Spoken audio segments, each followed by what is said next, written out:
ओम साईं राम। ओम साईं राम। बाबा तो हमारे अंतर्यामी हैं, सब कुछ जानते हैं। लेकिन बाबा ये भी जानते हैं कि जो कष्ट आता है उसे हमें किस तरह दूर करना चाहिए। बाबा ने महामारी जैसे बीमारी की मुक्ति दिलाया।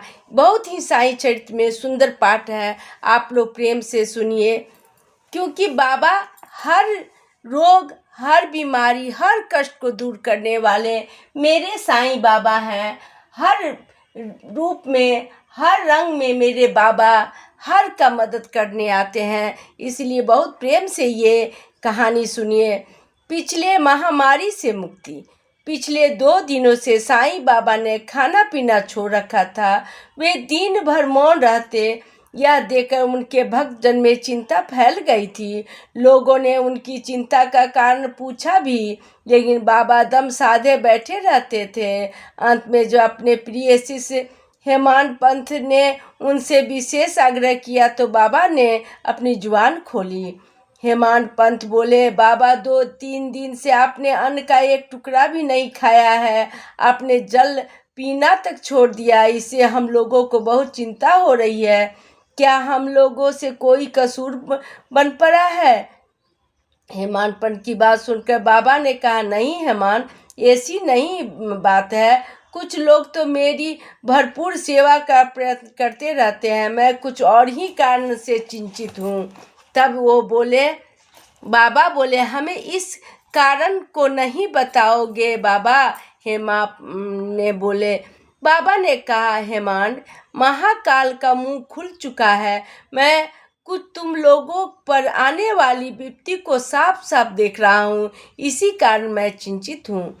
बाबा की बात सुनकर सभी भक्तजन सिहर उठे। हेमांत पंत ने कांपते हुए स्वर में कहा, गांव वालों पर कैसी विपत्ति आने वाली है बाबा?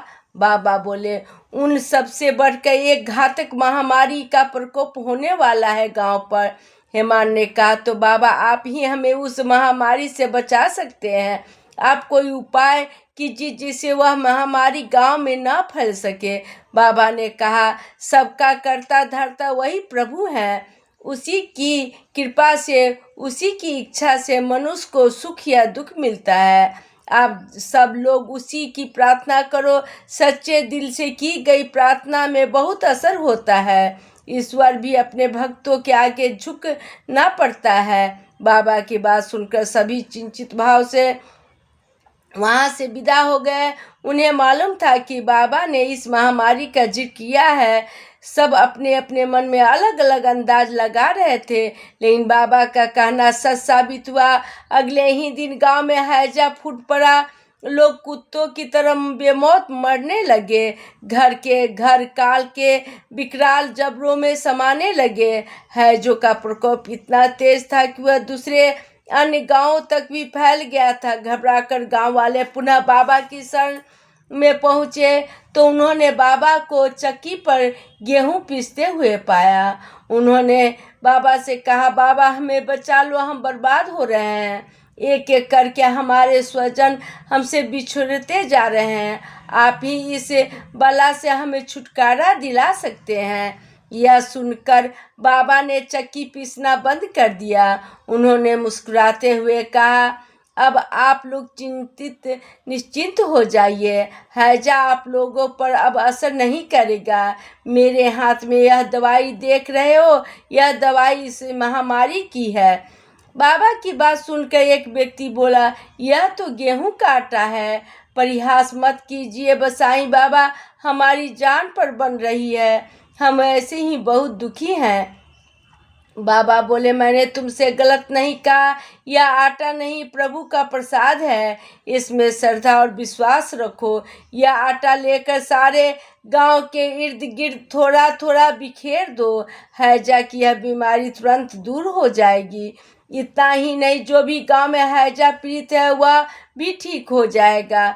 कुछ अविश्वास की भावना से गांव वाले थैली में गेहूं के आटे को भरकर ले गया और गांव के इर्द गिर्द विशेष बिखेर दिया। परंतु पूरे गांव में हैजा का प्रकोप तो थम गया, बीमार लोग भी अपने आप ठीक होने लगे। यह बात पूरे गांव में फैल गई और एक गांव से दूसरे गांव तक जा पहुंची। यह सुनकर आसपास के गांव के लोग भी खुशी से झूम उठे। वे कहने लगे, शिरडी में हैजा बिल्कुल खत्म हो गई है। साईं बाबा ने सिर्फ शिरडी के लोगों को गेहूं का आटा दिया था और बीमारी रफू चक्कर हो गई। चलो हम भी शिरडी चले, बाबा से प्रसाद ले आए। दूसरे दिन गांव के झुंड लोग शिरडी के से साईं बाबा की शरण में आ पहुंचे और उनके चरणों में गिरकर कहने लगे, बाबा हमें भी प्रसाद दे दो, हमारा पूरा गांव हैजा से पीड़ित है। बाबा ने उन्हें आश्वासन देते हुए कहा, हाँ हाँ क्यों नहीं, तुम भी ले लो, अपनी नज़दीकी गांव वालों को भी सूचित कर दो, प्रभु का दरबार सबके लिए खुला हुआ है। तभी एक आदमी बोला, मैं भी प्रसाद लेना चाहता हूँ। बाबा ने क्या, क्यों नहीं ले सकते, तुम भी उसी ब्रह्म परमेश्वर के बनाए हुए इंसान हो। उसकी नज़रों में सब इंसान एक समान है, कोई छोटा कोई बड़ा नहीं है, कोई ऊंचा कोई नीचा नहीं है। इंसानों में यह फर्क तो सिर्फ विभिन्न हम लोग ही करते हैं। उस दिन से क्या सभी संप्रदाय के लोग बाबा की शरण में आ पहुँचे। स्वयं को अनुग्रहित समझने लगे कि बाबा ने हैजा से सभी को बचा लिया।